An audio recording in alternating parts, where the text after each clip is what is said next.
I'm Ashley Nicoletta, and this is GoGo 101.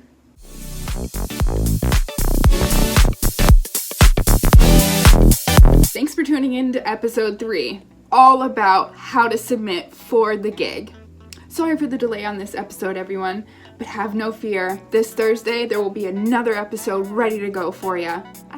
In case you haven't noticed my fabulous new shades, kindly provided by Hey Lolita Sunglasses. I'll post a link to their Instagram below, and you can check them out for this fabulous look and many others. Type in AshGoGo for a 10% promo coupon.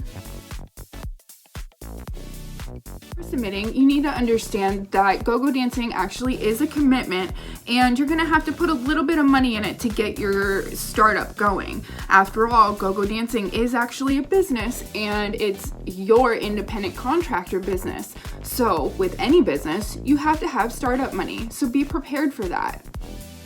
Now let's say you're the absolute beginner and you've never danced before in your life. First, I would suggest that you find local dance classes that specialize in either hip hop, ballet, salsa, or freestyling. Honestly, any kind of local dance class, even belly dancing is helpful. It just helps you get in tune with your own body and to be able to follow choreography a little bit better. Also, if you've never danced before, I would start working out if you don't already. You need to build your stamina up to be able to keep your endurance going through all of your sets when you are actually performing. And this goes past just the audition. You need to make sure that you can actually be on stage for an extended period of time. So working out is the best way to get your body conditioned and ready to go, especially for the audition. So the first part of your audition process is you need professional photos. Now don't get scared. This isn't a scary thing, and you can make it happen for very little money. Here's a few ways how. Some of the easiest ways to find photography work is to look on social media groups. Usually there could be model photographer collective groups on social media, and those are the ones that you want to see if you can do TFP work. TFP means time for print, which basically means that you and the photographer can exchange your work and skills and portfolio space with no money involved. So you both get something out of it and you don't have to pay for it. A second way to find photography is, believe it or not, Groupon or Living Social. You can find very cheap $25 studio, quick 1-hour shoots, and honestly, really, you only need a couple of shots.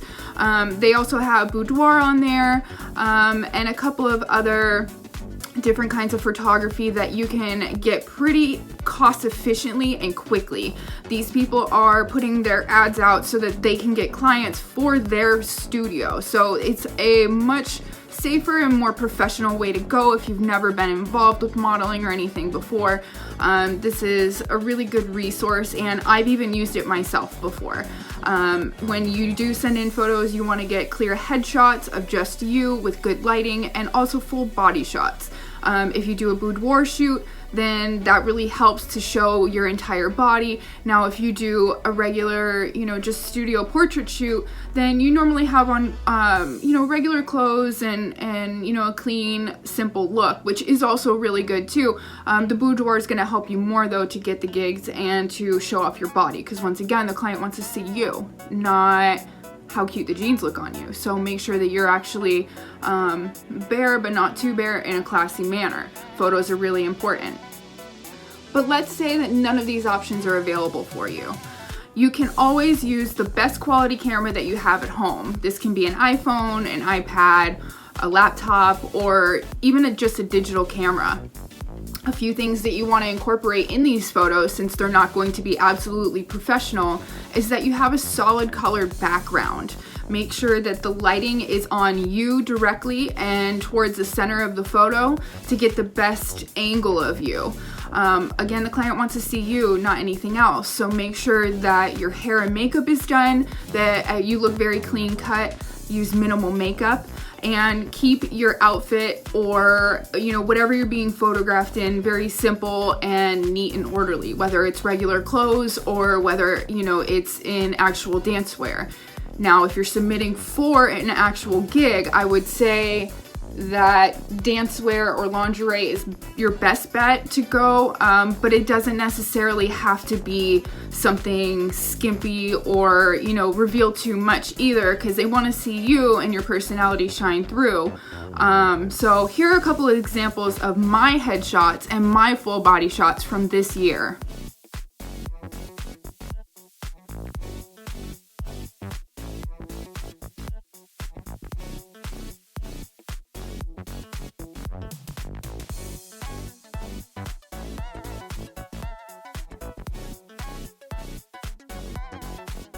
Now, it's really important that if you don't have a resume, that you have a really good comp card. But what's a comp card? Well, a comp card is basically something that has your specific body details, your contact information, and 3 to 5 photos of just you. This is where your headshots and your full body shots come into play. Also, having a business card is really good to get yourself ahead. You can make your portfolio on Google Docs under the projects, or you can even use PowerPoint, depending on how you want to get your portfolio across. Now, a portfolio is basically like a picture book or a lookbook, and this is just of you. There is a little bit of information, usually a page or two of your body measurements and your contact information, and then the rest is just photos. Now, this is super helpful for clients to see the versatility in you as a character actor or a performer itself, even just in modeling. So if you have photos of you in regular clothes as well as dancewear, that's also really helpful. Just be advised that if you go to an open audition or a casting call, that you want to provide your comp card, not your portfolio. Generally, you want to keep your portfolio for an open book that you have printed out for yourself that you can show clients upon an interview, but also give them a comp card to keep. And then, you can also keep your digital portfolio, which is helpful to send out to clients when you're trying to get gigs via email submission. Writing your resume. This is also something that you can just pull right off of Google Docs or Microsoft Word if you have it. I would limit it to 1 photo on your resume, just a clear headshot of just you, and that will list all of the experience and training that you've had. Make sure that you keep it factual and to the point, and keep all of your information organized neatly. Now, Microsoft Word and Google Docs does offer creative resume writing and different kinds of templates that you can use, which are really helpful. These days, having a colorful but still clean and concise resume is very beneficial to anyone's career, let alone just being in go-go dancing. Now, let's say you don't have any actual experience. That's okay. Take a class or 2 and put that on your resume. That shows that you have commitment and that you're ready to get involved in the scene and make it happen. It also shows that you're more professional than just showing up and saying, hey, I'll dance for cash. There's a lot more to it. So make sure that when you go to apply for gigs, you're gonna get the best paying, respectable gigs. If you are a respected professional, it starts with your resume. I know submitting, you probably have a lot of questions how to do exactly, but there's 3 actual main ways that I feel personally are the most suited to submit for anything: email, in person, and by mail. So you have a gig that you need to submit by email. This is the most common way to submit for any gig out there. And honestly, it's your best resource because the internet is free. So use that resource. Now, you can either submit to something that you know is hiring for dancers, or you can find the information email or direct email for a nightclub or venue in your area and send an email to them with all of your information. Now, what do you include in this email so that you can get hired? First, make sure that you send out your resume and your portfolio. Now, this is not the time for the comp card because, again, the comp card is only about the size of a flyer. So you're going to be sending that out to, prospective clients via mail. Now, you send the digital portfolio with you and all of your personality and all of your shoots and everything about you along with your resume and experience. This shows that you're in print with your resume and you're in photos with your portfolio. They now know a whole lot about you. Whatever documents you do decide to send out to a potential client, make sure that they're in PDF format. This flattens your document and makes it uneditable to the person you send it to. I would also keep a spare copy of your document, whatever you're sending, that isn't in PDF form so that you can edit it and resave it if you need to. This will be really helpful so that your information stays factual and completely unchanged other than you to all clients. Now let's say that you're just gonna hit the pavement and you wanna mail your comp card and business card to any prospective clients. This is totally acceptable, but also realize that this comes at a cost and you're not gonna get any of these back. The ones that come back are because the address you provided was not correct or the client decided to return to sender. Don't get heartbroken. This is a part of the business. Now, just like anybody who wants to get their music heard would send their tapes out, you're sending your photo out to get hired.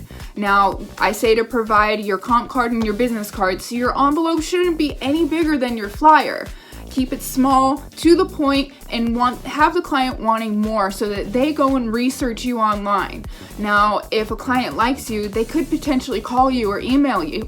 Or in this 21st century world, they could find you on social media and contact you. Give them all the resources to find you and contact you for a gig. That's why it's so important to keep your measurements and your contact information on your comp card. It's a quick, very short listing of you and everything that you've got and how to contact you. This is very helpful. Just again, don't get discouraged if some of them come back to you. It's okay. But where do I get the information to send my mailers? Well, you can just Google it. Like, I live in Seattle for say. So I would go to Google and type in Seattle nightclubs. Then it would give me a list of nightclubs. How I weed out the ones that I think are still active compared to the ones that are not, because I mean, in the ever-changing world, clubs close like that. So be prepared for that. What I do is Google provides you a website for this specific venue. So I go to their website and I check out their photos because 99% of clubs put up the photos from the past weekend or the most recent weekend that something was happening at their venue. If they haven't posted photos in 3-4 months to a year, they might not be in business anymore. So if you want to really do your diligence and call them just to see if they're open, that's great. Now, what you do once you figure out if they are still open, you want to put your comp card and your business card in an envelope and you want to send it to the nightclub and put it to the attention of the general manager or entertainment manager. Again, if it comes back, don't get discouraged. Keep going, keep pushing and persevering through because someone may bite. Someone may love your look and your personality and your attitude, and they want to hire you and they want to hire you now. And because you sent in your information, you created an opportunity for yourself to get hired. In fact, I've done this in Tampa and it's actually worked a couple of times. I wouldn't say to be over persistent, maybe send 1 or 2 follow-up things, but if you don't hear back from them after a follow-up, let it go. You can try to contact them again for an open audition or a live call, but you just got to keep trying every outlet that you can. The mail is a great way to do so. Okay, and the third way to send out a submission to anything is a live audition. And what should you bring with you for a live audition? Well, here's a couple things that I think are best. First, bring that comp card. Second, bring that resume. Third, bring your smile. Fourth, you want to bring your A game. And what do I mean by your A game? Girl, you want to have your makeup did. You want to have your hair done, and you want to make sure that you have an all black 2-piece crop outfit that shows your body. You want to have a top that is just plain black bottoms that show your butt, and you want to have nude fishnet or nude hosiery and either black heels or black boots. Make sure that you look clean and simplistic. This is not the time to show off how great of a costumer you are, because again, the client wants to see you, not your fabulousness. Maybe they want to dress you in something uber fabulous. That's okay. Let them see the body that they're going to be adorning. And that's the most important thing. You want to make sure that you are stage ready from head to toe. Wear your lashes. Do not wear your glitter. This is not the time for that, because again, they don't want to be distracted by fabulousness. They want to be blinded by how beautiful your body is and how great you move. This is the time for you to come simple, sassy, and sexy. Now let's say that you're going to audition for a gig and you've never danced before in your life. Still go. Don't get scared of an open audition or an open call. Because they're very enlightening when you do go. Even if you don't make it on your first round, it's very, very informational and you'll be ready for the second one. Make sure that you have everything that you need. A few things that you do need to include are your resume, your portfolio, and basically your comp card or your business card. Now, don't expect any of these things back when you go to a live audition or if you send it in by mail, because you're not going to get them back. They're not your property anymore. It's for the client to decide if you are best suited for that particular gig. That's a part of the startup cost that you're going to have to put in. That's all I have for you today, girls. Next week, we're going to go over what to expect at the live auditions. I know these can be scary, so make sure you tune in so we can go over some of the tips and details more than what I mentioned today. So if you liked my fabulous shades today, gals, go ahead and jump over to Hey Lolita Sunglasses. Like I said in the beginning, I'm going to put their link to their Instagram below. All you have to do is click on it and check out how hot and fancy they really are. Again, if you put in promo code ASHGOGO, you get 10% off. Appreciate ya. Much love. Hey Ellen, how you doing, girl? I just want to say thank you to everybody. I've gotten such a huge response already about the show, and I'm really excited about it. I really appreciate everybody tuning in and subscribing to my show. It's been a little brunky in the beginning, but you know what? All the best things are. And I hope that you stay tuned and that I can help you further in the future. So I would really love it if you would subscribe, turn on the little bell below, and like and share it with your friends. Much love and appreciation to all of you. Thank you again. And as always, girls, stay glamorous.